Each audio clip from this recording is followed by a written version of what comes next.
میری ایک کتاب ہے بر عظیم پاک و ہند میں اسلام کے انقلابی تصور کی تجدید و تعمیل، اس میں نے اس پر بحث کی ہے۔ اگر کوئی یہ کہتا ہے کہ اسلام تو صرف 40 برس چلا، ٹھیک ہے ہم مان لیتے ہیں، لیکن اس کے معنی کیا ہے؟ کامل شکل میں 40 برس چلا، اس کے بعد اسلام ختم نہیں ہو گیا، اس کے بعد بھی اسلام 1000 برس تک چلا ہے، لیکن یہ ضرور ہے کہ وہ کامل نظام نہیں تھا، صرف اوپر کا سیاسی ڈھانچہ جو ہے وہ بدل گیا۔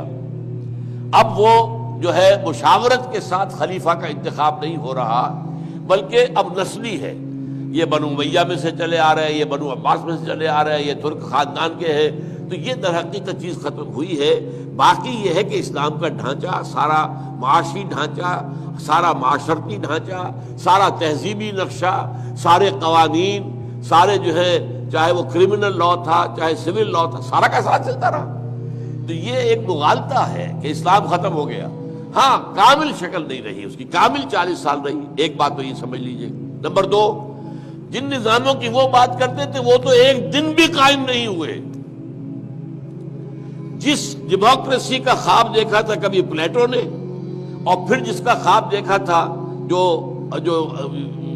فرانس کے تھے لوگ، ان لوگوں نے جو کچھ خواب دیکھا تھا، والٹیر اور روسو، وہ جمہوریت تو آج تک آئی نہیں۔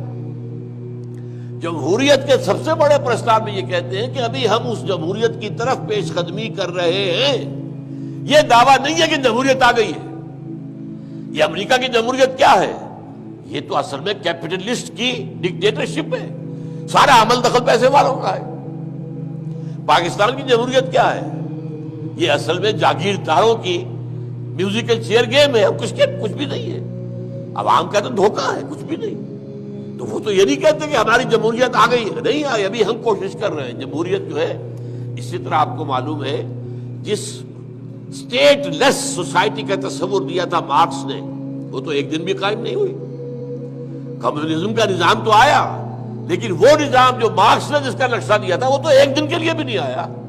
اور آپ کو معلوم ہے کہ وہ جو بنا تھا وہ بھی 70 سال کے بعد ختم ہو گیا، اس کا وجود ہی نہیں رہا۔ 70 سال کے بعد تو یوں سمجھیے کہ سوویت یونین ختم ہوئی ہے۔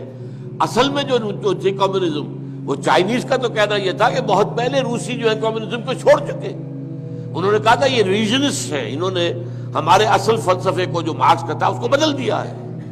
اب یہ رشین نیشنلزم ہے، یہ اعتراض تھا چینیوں کو روسیوں پر، حالانکہ وہ بھی کمیونسٹ وہ بھی کمیونسٹ۔ تو ان دونوں اعتبارات سے آپ کو یہ جوابات معلوم ہونے چاہیے۔ تفصیل سے میری کتاب میں پڑھ لیجئے، وہ اس کا نام کیا ہے؟ اسلام بر عظیم پاک و ہند میں اسلام کے انقلابی تصور کی تجدید اور تعمیل۔